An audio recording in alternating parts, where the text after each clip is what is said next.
Chapter 3. Anne ended a week that had been full of pleasant days by taking flowers to Matthew's grave the next morning, and in the afternoon she took the train from Carmody home. For a time she thought of all the old loved things behind her, and then her thoughts ran ahead of her to the loved things before her. Her heart sang all the way because she was going home to a joyous house, a house where everyone who crossed its threshold knew it was a home.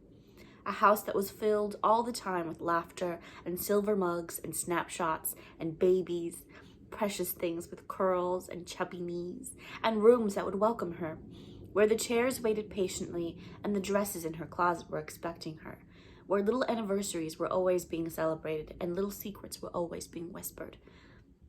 It's lovely to feel you like going home, thought Anne, fishing out of her purse a certain letter from a small son over which she had laughed gaily the night before, reading it proudly to the Green Gables folks. The first letter she had received from any of her children. It was quite a nice little letter for a 7-year-old who had been going to school only a year to write, even though Jem's spelling was a bit uncertain and there was a big blob of ink in one corner. Di cried and cried all night because Tommy Drew told her he was going to burn her doll at the stake. Susan tells us nice tales at night, but she isn't you, Mummy. She let me help her sew the beads last night. How could I have been happy for a whole week away from them all, thought the chatelaine of Ingleside self-reproachfully. How nice to have someone meet you at the end of a journey, she cried as she stepped off the train at Glen St. Mary into Gilbert's waiting arms. She could never be sure Gilbert would meet her. Somebody was always dying or being born, but no homecoming ever seemed just right to Anne unless he did. And he had on such a nice, new, light gray suit. How glad I am I put on this frilly eggshell blouse with my brown suit, even if Mrs. Lynde thought I was crazy to wear it traveling. If I hadn't, I wouldn't have looked so nice for Gilbert. Ingleside was all lighted up with gay Japanese lanterns hanging on the veranda. Anne ran gaily along the walk bordered by daffodils. "Ingleside, I'm here," she called. They were all around her, laughing, exclaiming, jesting, with Susan Baker smiling properly in the background. Every one of the children had a bouquet picked especially for her, even the 2-year-old Shirley. Oh, this is a nice welcome home. Everything about Ingleside looks so happy. It's splendid to think my family are so glad to see me. If you ever go away from home again, Mummy, said Jem solemnly, I'll go and take appendicitis. How do you go about taking it? Asked Walter. Shh, Jem nudged Walter secretly and whispered, There's a pain somewhere, I know, but I just want to scare Mummy so she won't go away. Anne wanted to do 100 things first. Hug everybody, run out in the twilight and gather some of her pansies. We found pansies everywhere at Ingleside. Pick up the little well-worn doll lying on the rug. Hear all the juicy tidbits of gossip and news. Everyone contributing something. How Nan had got the top off a tube of Vaseline up her nose when the doctor was out on a case, and Susan had all but gone distracted. I assure you it was an anxious time, Mrs. Doctor dear. How Mrs. Judd Palmer's cow had eaten 57 wire nails and had to have a vet from Charlottetown. How absent-minded Mrs. Fenner Douglas had gone to church bareheaded. How Dad had dug all the dandelions out of the lawn. Between babies, Mrs. Doctor dear, he's had 8 while you were away. How Mr. Tom Flagg had dyed his mustache, and his wife only dead 2 years. How Rose Maxwell of the Harbor Head had jilted Jim Hudson of the Upper Glen, and he had sent her a bill for all he had spent on her. What a splendid turnout there had been at Mrs. Amasa Warren's funeral. How Carter Flagg's cat had had a piece bitten right out of the root of his tail. How Shirley had been found in the stable standing right under one of the horses. Mrs. Doctor dear, never shall I be the same woman again. How there was sadly too much reason to fear that the blue plum trees were developing black knot. How Di had gone about the whole day singing, Mummy's coming home today, home today, home today, to the tune of Merrily We Roll Along. How the Joe Reeses had a kitten that was cross-eyed because it had been born with its eyes open. How Jem had inadvertently sat on some flypaper before he had put his little trousers on, and how the shrimp had fallen into the soft water puncheon. He was nearly drowned, Mrs. Doctor dear, but luckily the doctor heard his howls in the nick of time and pulled him out by his hind legs. What is a nick of time, Mummy? The shrimp. Is that an animal? Or a real shrimp? I don't know. We'll find out. He seems to have recovered nicely from it, said Anne, stroking the glossy black and white curves of a contented pussy with huge jowls purring on a chair in the firelight. Aha, it's a cat. That's a cute name for a cat. Shrimp. It was never quite safe to sit down on a chair at Ingleside without first making sure there wasn't a cat in it. Susan, who had not cared much for cats to begin with, vowed she had to learn to like them in self-defense. As for the shrimp, Gilbert had called him that a year ago when Nan had brought the miserable scrawny kitten home from the village where some boys had been torturing it, and the name clung, though it was very inappropriate now. But, Susan, what has become of Gog and Magog? Oh, they haven't been broken, have they? No, no, Mrs. Doctor, dear, exclaimed Susan, turning a deep brick red from shame and dashing out of the room.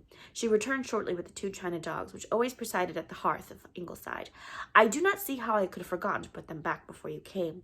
You see, Mrs. Doctor, dear, Mrs. Charles Day from Charlottetown called here the day after you left, and you know how very precise and proper she is. Walter thought he ought to entertain her, and he started in by pointing out the dogs to her. This one is God, and this is my God, he said. Poor innocent child. I was horrified, though I thought that die I would to see Mrs. Day's face. I explained as best I could, for I did not want her to think us a profane family, but I decided I would just put the dogs away in the china closet out of sight till you got back. Mummy, can't we have supper soon? Said Jem pathetically. I've got an awful feeling in the pit of my stomach. And oh, Mummy, we've made everybody's favorite dish. We, as the flea, said that to the elephant, have done that very thing, said Susan with a grin. We thought that your return should be suitably celebrated, Mrs. Doctor, dear. And now, where is Walter? It is his week to ring the gong for meals, bless his heart.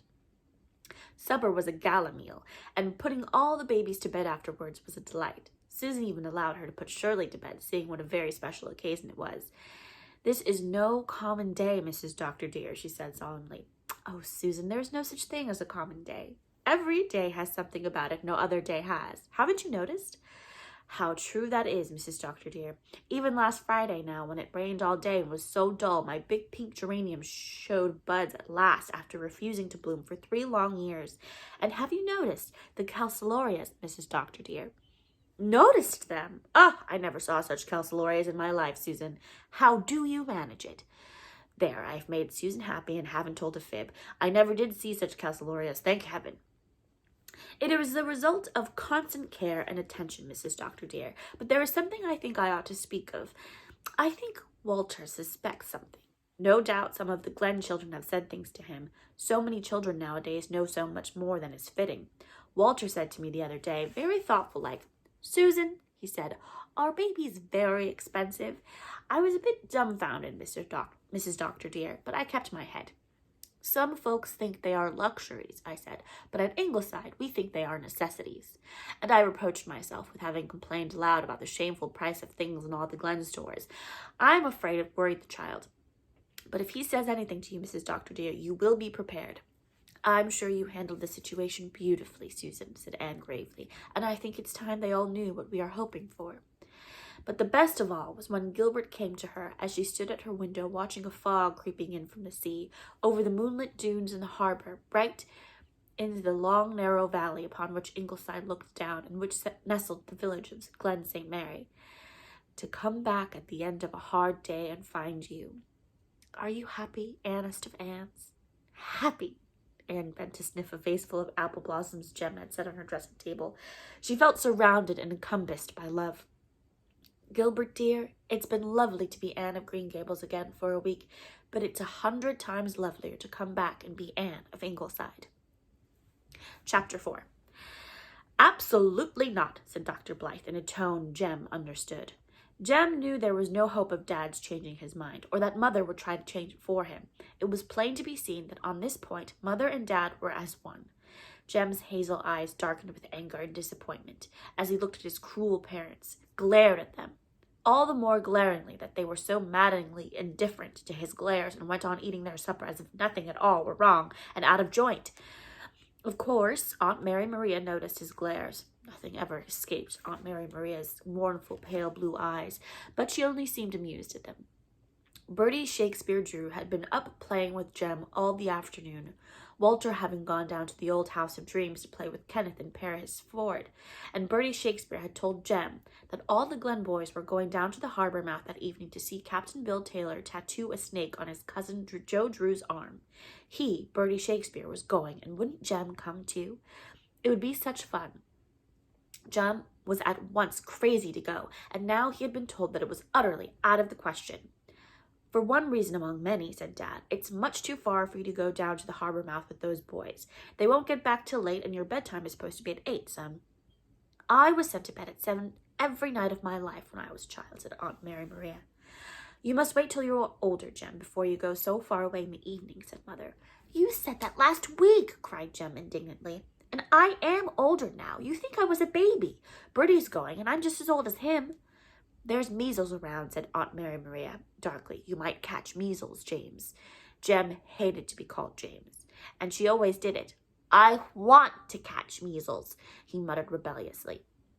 Then, catching Dad's eye instead, subsided. Dad would never let anyone talk back to Aunt Mary Maria. Jem hated Aunt Mary Maria. Aunt Diana and Aunt Marilla were such ducks of aunts, but an aunt like Aunt Mary Maria was something wholly new in Jem's experience. All right, he said defiantly, looking at Mother so that nobody could suppose he was talking to Aunt Mary Maria. If you don't want to love me, you don't have to. But will you like it if I just go away and shoot tigers in Africa? There are no tigers in Africa, dear, said Mother gently.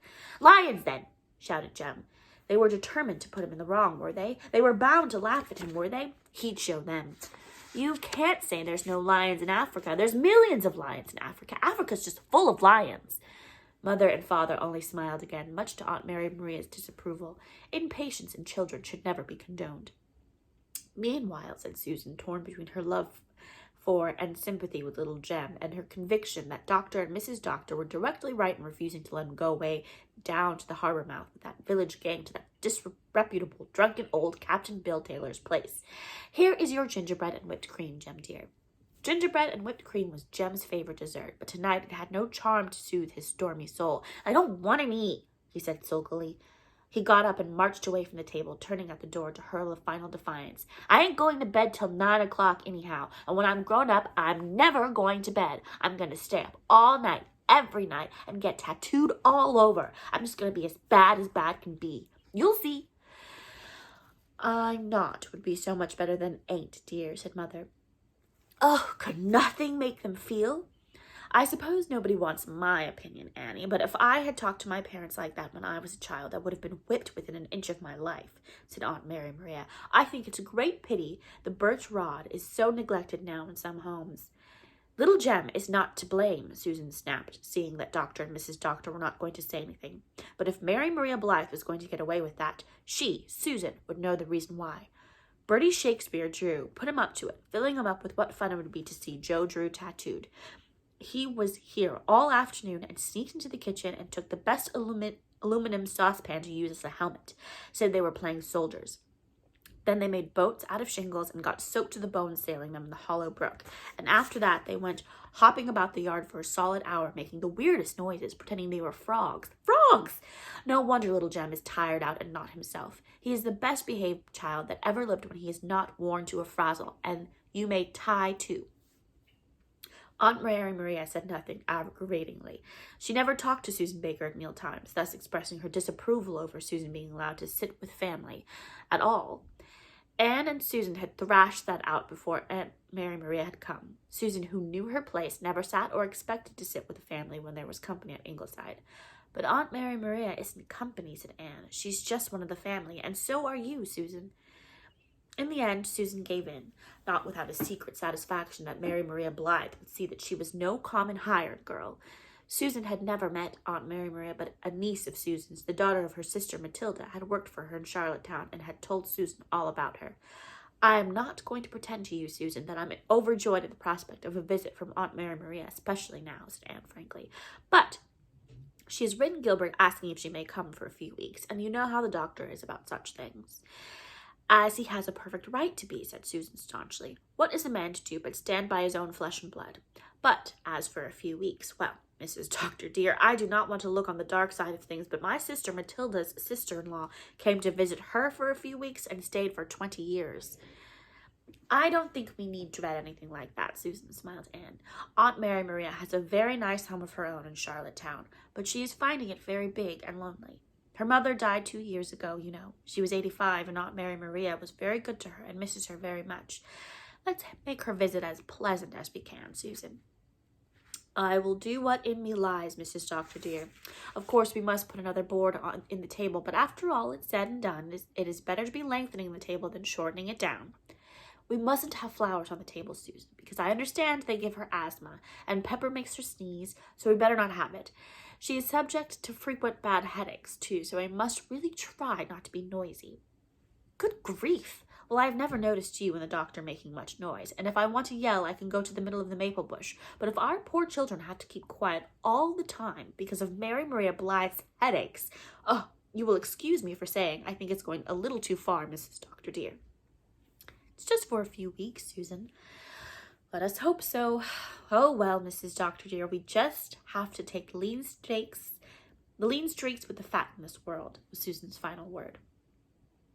So Aunt Mary Maria came, demanding immediately upon her arrival if they had had the chimneys cleaned recently.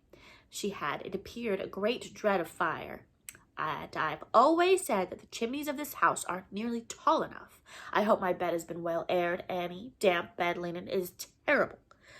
She took possession of the Ingleside guest room, and incidentally of all the other rooms in the house except Susan's. Nobody hailed her arrival with frantic delight. Jem, after one look at her, slipped out to the kitchen and whispered to Susan, "Can we laugh while she's here, Susan?" Walter's eyes brimmed with tears at the sight of her, and he had to be hustled ignominiously out of the room. The twins did not wait to be hustled, and ran of their own accord. Even the shrimp, Susan averred, went and had a fit in the backyard. Only Shirley stood his ground, gazing fearlessly at her out of his round brown eyes from the safe anchorage of Susan's lap and arm. Aunt Mary Maria, thought that Ingleside children had very bad manners. But what could you expect when they had a mother who wrote for the papers and a father who thought they were perfection just because they were his children, and a hired girl like Susan Baker who never knew her place? But she, Mary Maria Blythe, would do her best for poor Cousin John's grandchildren as long as she was at Ingleside. "Your grace is much too short, Gilbert," she said disapprovingly at her first meal. "Would you like me to say grace for you while I'm here? It will be a better example to your family." Much to Susan's horror, Gilbert said he would, and Aunt Mary Maria said grace at supper. More like a prayer than a grace. Susan sniffed over her dishes. Susan privately agreed with her niece's description of Mary Maria Blythe. "She always seems to be smelling a bad smell, Aunt Susan. Not an unpleasant odor, just a bad smell." Gladys had a way of putting things, Susan reflected, and yet to anyone less prejudiced than Susan, Miss Mary Maria Blythe was not ill-looking for a lady of 55. She had what she believed were aristocratic features, framed by always sleek gray crimps which seemed to insult daily Susan's spiky little knob of gray hairs. She dressed very nicely, wore long jet earrings in her ears, and fashionably high-boned net collars on her lean throat. "At least we do not need to be ashamed of her appearance," reflected Susan. But what Aunt Mary Maria would have thought if she had known Susan was consoling herself on such grounds must be left to the imagination.